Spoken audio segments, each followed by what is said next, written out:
Welcome to this explainer. Okay, we're diving straight into the dust and darkness of ancient Mesopotamia today.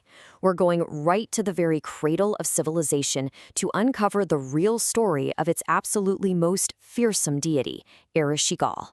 Our goal here is to strip away centuries of myth to find out exactly who she was and how she commanded the terrifying realm below. So who truly ruled the ancient Mesopotamian underworld? Across history, plenty of gods claimed titles over the dead, but this one figure, she stands completely apart. Her terrifying power and the way her story evolved over millennia makes her utterly unique among ancient deities. We always hear about Hades or Hell, right? But long before them, there was a queen whose authority was absolute. Just listen to this threat from the ancient texts. She literally promises to allow the spirits of the dead to swarm the world of the living. I mean, that is a cinematic, world-ending, zombie apocalypse-level threat. And it captures exactly why Ereshkigal commanded uncompromising respect from mortals and gods alike. It wasn't just posturing. In the ancient mind, she held the key to the literal containment of the dead. Section 1. Queen of the Great Earth, Myth versus Reality. To really understand Ereshkigal, we first have to understand her domain. Known as Kor, or Irkalla, this was the ancient Sumerian land of the dead. It wasn't some fiery hellscape like later cultural depictions of the underworld. It was actually a dusty, shadowy, inescapable cavern where the dead reportedly ate clay and wore feathers.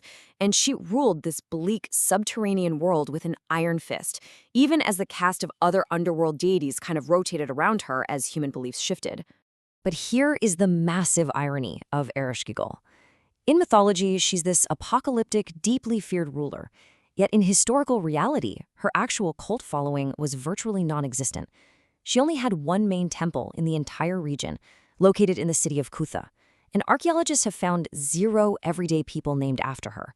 She lived and breathed in epic literature, serving as a vital narrative force, rather than the focus of daily public worship. Moving along to Section 2. Inanna's descent into Irkalla. This brings us to what is arguably her most famous myth, and it frames her against her absolute polar opposite. Think of it as the ultimate sibling rivalry.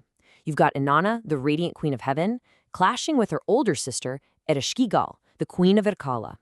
The drama kicks off when Inanna arrogantly tries to extend her heavenly influence down into her sister's dark domain. It is a literal clash between light and shadow, life and death. And Ereshkigal is for sure not about to let her sister take over. Well, Ereshkigal enforces strict underworld laws to deal with this intrusion. She commands her gatekeeper, Nidi, to bolt the 7 gates of the underworld. To pass through each one, Inanna is forced to systematically strip away her royal garments and magical items. A crown here, a necklace there. By the time she reaches the throne room, the all-powerful Queen of Heaven arrives completely naked, utterly vulnerable, and stripped of her divine protection. And this is exactly where we see Ereshkigal's unyielding, terrifying authority. She lets the 7 judges of the underworld declare her sister guilty. They strike Inanna dead right on the spot, turning her into a corpse. And then, in a brutal display of dominance, they hang her lifeless body on a meat hook for all to see.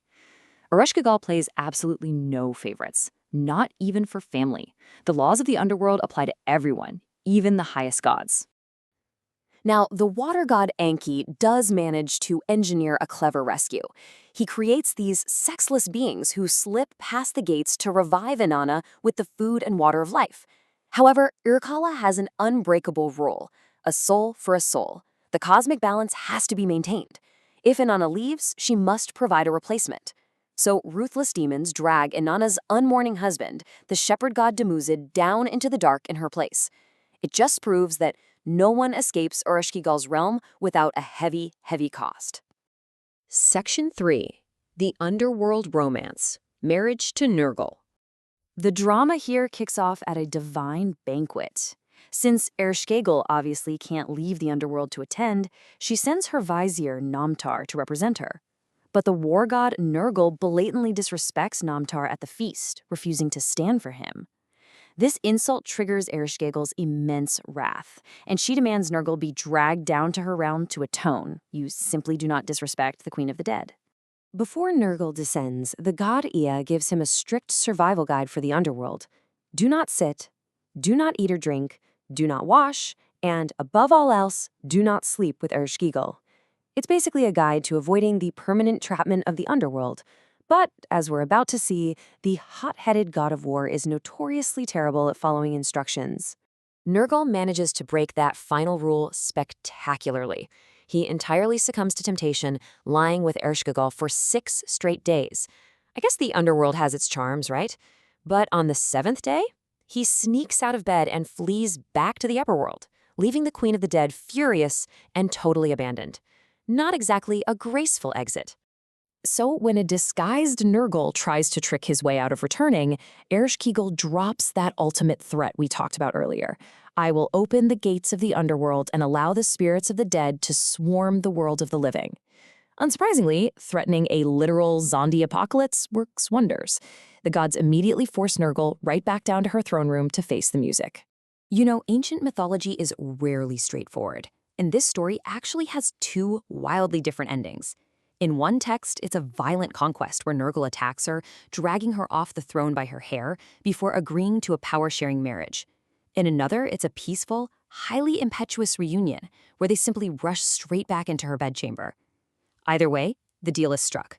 Nergal stays as her co-ruler for 6 months of the year, echoing the cycle of the seasons. Section 4. The Fluid Family Tree of Irkalla. Ereshkigal's household wasn't exactly set in stone. It shifted constantly, depending on the era and the specific city. You have early co-rulers like Gugalana. You have Ninazu, a deity who bizarrely transitioned over the centuries from being considered her husband to being her son. This fluidity is a great reminder that ancient beliefs weren't strict canon like a modern movie franchise. They were localized, messy, and constantly adapting as different empires rose to power and absorbed older, local traditions. Section 5. Syncretism, a goddess evolving. Her staying power is just incredible. In the 3rd millennium BC, she's the Sumerian queen. Fast forward 1,000 years, and she's merging with foreign deities like the Hurrian Allani and Hatian. And, miraculously, by the 3rd and 4th centuries AD, long after the empires that worshipped her crumbled and cuneiform was completely forgotten, her name survives. Greek magical texts literally invoked spells to Hecate Ereshkigal to protect the dead. Her terrifying reputation crossed languages, cultures, and thousands of years. Before we wrap up, we really need to correct the historical record. For decades, modern scholars believed this old 1944 theory that Ereshkigal was abducted into the underworld by a monster, basically stripping her of her agency. But newer translations of ancient texts prove that's completely false.